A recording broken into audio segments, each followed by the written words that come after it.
আমাদের সকলের শ্রদ্ধেয়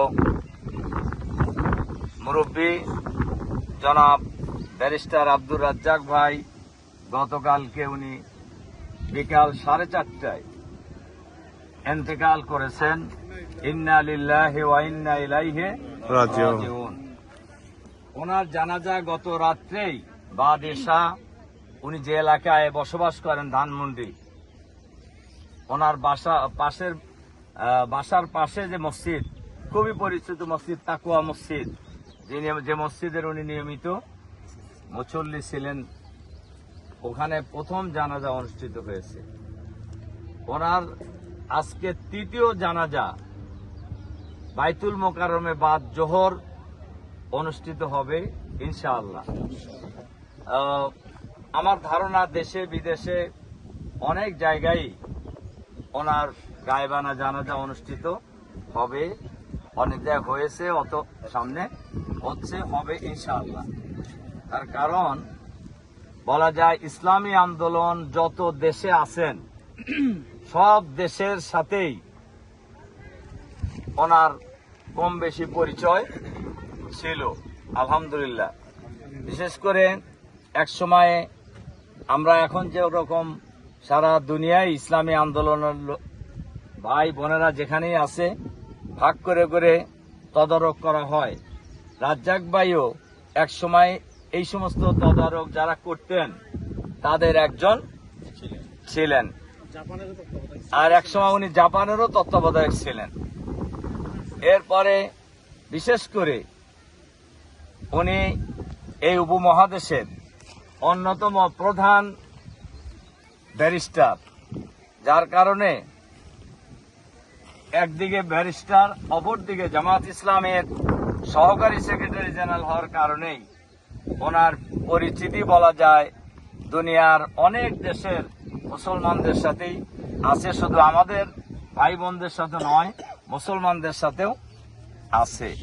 উনি আমাদেরকে রেখে আল্লাহ তাআলার ডাকে সাড়া দিয়ে আল্লাহর কাছে চলে গিয়েছেন। আমরা আল্লাহ তাআলার কাছে দোয়া করব, আল্লাহ তাআলা যেন তার জীবনের সকল গুনাহ খাতা মাফ করে দেন। আল্লাহ তাআলা যেন তার নেক আমলগুলিকে কবুল করে নেন। আল্লাহ তাআলা যেন তার কবরকে নূর দিয়ে ভরে দেন। আল্লাহ তাআলা যেন তারকে জান্নাতের সর্বোচ্চ মর্যাদা জান্নাতুল ফেরদাউস দান করেন। আমিন। আল্লাহু আকবার।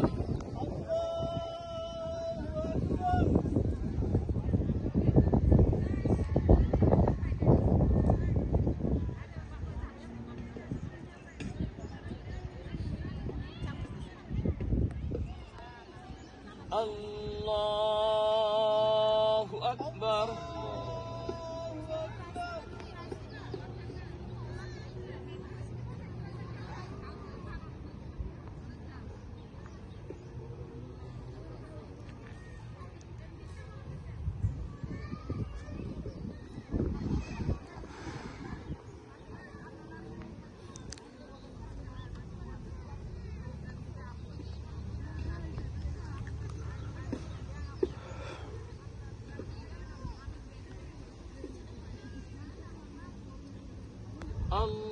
আল্লাহু আকবার।